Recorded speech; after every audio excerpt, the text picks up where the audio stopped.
জামিনে মুক্তি পেয়ে বনগাঁর বাড়িতে শঙ্কর আঢ্য সাংসারিক ও সামাজিক কাজ নিয়ে থাকতে চান এবং কতিপয় রাজনৈতিক ব্যক্তির চক্রান্তের শিকার আমি। জামিনে মুক্ত হয়ে বনগাঁর বাড়িতে এসে জানালেন বনগাঁ পৌরসভার প্রাক্তন পৌরপ্রধান শঙ্কর আঢ্য। রেশন দুর্নীতি মামলায় 8 মাস আগে বনগাঁর বাড়ি থেকে ইডি গ্রেপ্তার করেছিল বনগাঁর প্রাক্তন পৌরপ্রধান শঙ্কর আঢ্যকে। দীর্ঘ 8 মাস জেলবন্দি থাকার পরে গতকাল জামিনে মুক্তি হয়ে বাড়ি ফিরেছেন শঙ্কর আঢ্য। আজ সাংবাদিকদের মুখোমুখি হয়ে তিনি জানিয়েছেন সাংসারিক এবং সামাজিক কাজ নিয়ে থাকতে চান। তার দল তৃণমূল কংগ্রেসের কোনো নেতৃত্ব তার সঙ্গে এখনো পর্যন্ত যোগাযোগ করেননি বলে জানিয়েছেন। সামাজিক কাজ করার জন্য রাজনীতির কোনো প্রয়োজন নেই বলেও জানিয়েছেন তিনি কতিপয় ব্যক্তির রাজনৈতিক চক্রান্তের শিকার বলেও দাবি করেছেন। তদন্ত নিয়ে কিছু বলেননি তিনি। বক্তব্য আমি প্রথম দিনই বলেছি, ঈশ্বর আছে মাথার পরে, ঈশ্বর তার বিচার করবে।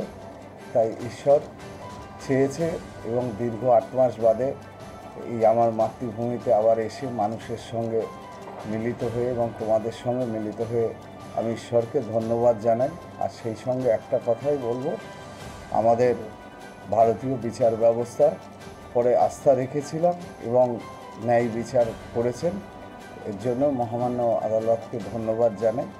এরপরে সব কিছু ঈশ্বর আছে, ঈশ্বর দেখবে। রাজনীতিতে আপনি বনগাঁ সাংগঠনিক জেলার সম্পাদক করা হয়েছিল আপনাকে, দীর্ঘ 8 মাস বলা যেতে পারে রাজনীতি থেকে অন্তত অনেকটা দূরেই ছিলেন।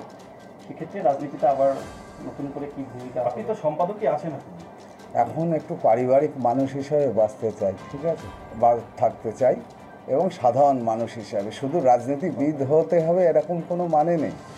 সমাজ সেবা করার ইচ্ছা থাকলে 2000 সালে ভয়াবহ বন্যায় বনগাঁর মানুষ জানে, আমরা শিমুলতলা পাড়া প্লাবিত হয়ে গেছিল, সেই সময় হাজার হাজার মানুষকে উদ্ধার করেছিলাম, তখন আমার পথ ছিল না। রাজনীতিক হতে হবে এরকম কোনো মানে নেই, নিজের মানসিক এবং চেতনা দিয়েই করা যাবে।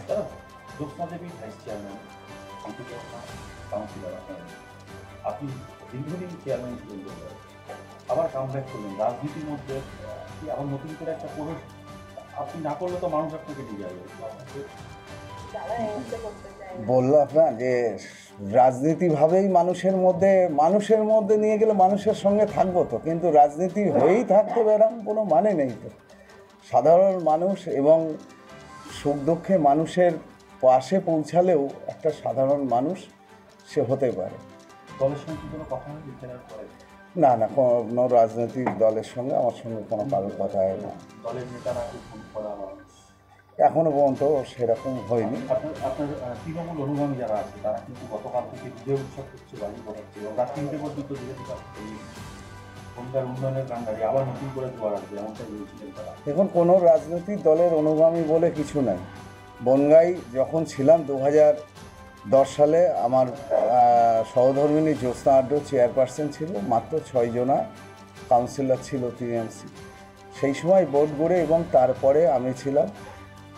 আমরা জানি বনগাঁয় ভয়াবহ সেই করোনার দিনগুলো, তখন দলমত নির্বিশেষে কি সিপিএম কি কংগ্রেস কি বিজেপি, কালকে রাত 2:30টার সময় আমরাও সবাইরে মেসেজ দিয়েছিলাম আজকে আসবো, কারণ জানি মানুষের আবেগ বাঁধন। কিন্তু যেইভাবে মানুষ দেখলাম, বিশেষ করে মহিলারা বিশেষ করে আবেগতাড়িত হয়ে এসেছে, আমি তাদের নতমস্তকে প্রণাম জানাই। সেখানে কোনো রাজনৈতিক দলের কারুর নাম বলেনি, সাধারণ মানুষ, খেটে খাওয়া দিনমজুর সাধারণ মানুষ, ভ্যানওয়ালা, রিক্সাওয়ালা, টোটোওয়ালা, অটোওয়ালা এবং সাধারণ মহিলারা যেভাবে এসছে, সেখানে তাদের রাজনৈতিক পরিচয় নেই।